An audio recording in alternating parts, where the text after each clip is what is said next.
Yeah, and viewers, welcome back to my program of To the Point. Since Putin is visiting India, today I'll talk about the way ahead for Indo-Russian relations.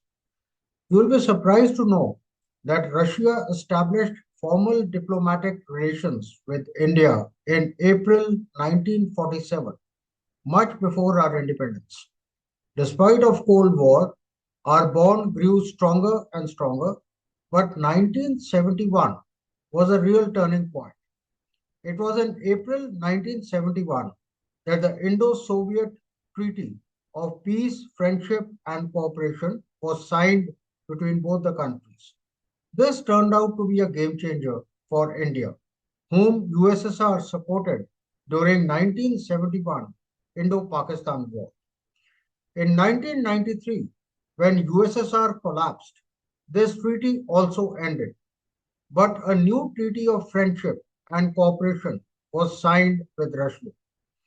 It was from 1993 onwards, after the breakup of USSR, that our trade, defense purchases, cultural and educational exchange programs with Russia slowed down considerably, and we started coming closer to USA gradually. The first time when Putin came to India for a summit was in October 2000, when Vajpayee was the Prime Minister. This meeting laid the foundation for the institutional mechanism which still continues what we saw today. This brings me to the point of drawing a comparison of India's geopolitical situation, what existed in 2000 and what is now in 2025. In 2000, India was facing sanctions from USA due to the nuclear test conducted by India in 1998. And now in 2025, India again is facing America's 50% tariff. In 2000, India had just wrapped up a thundering victory in Kargil against Pakistan. And now in 2025, India has just brought Pakistan to its knees in Operation Sindhu. In December 2000, Red Fort in India was attacked by Pakistan-sponsored terrorists, and now again in 2025, a blast near Red Fort has just happened. In those times, it was a unipolar world, while in 2025, it's a multipolar world.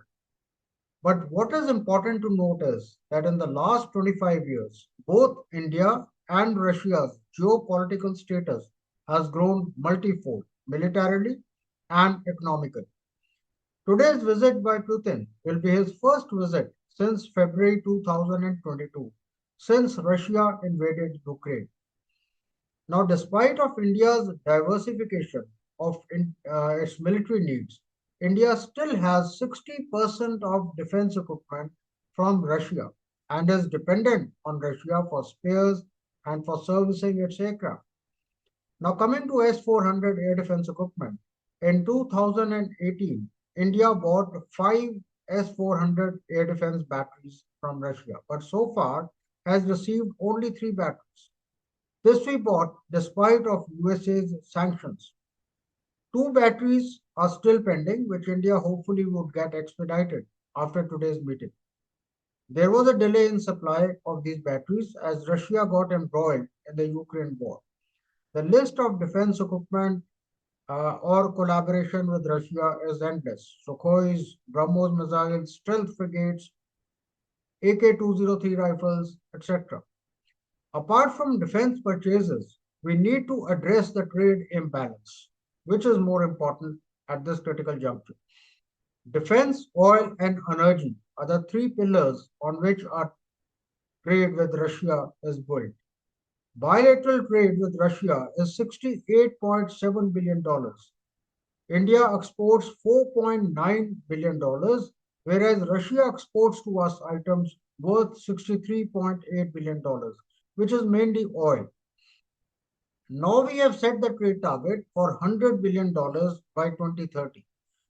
After USA's sanctions on two major oil Russian companies, India will have no choice but to reduce the oil imports, thus making target of $100 billion a little more challenging.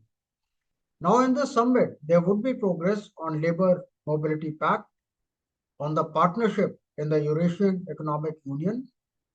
To offset the trade imbalance, we need to identify what we can export to Russia.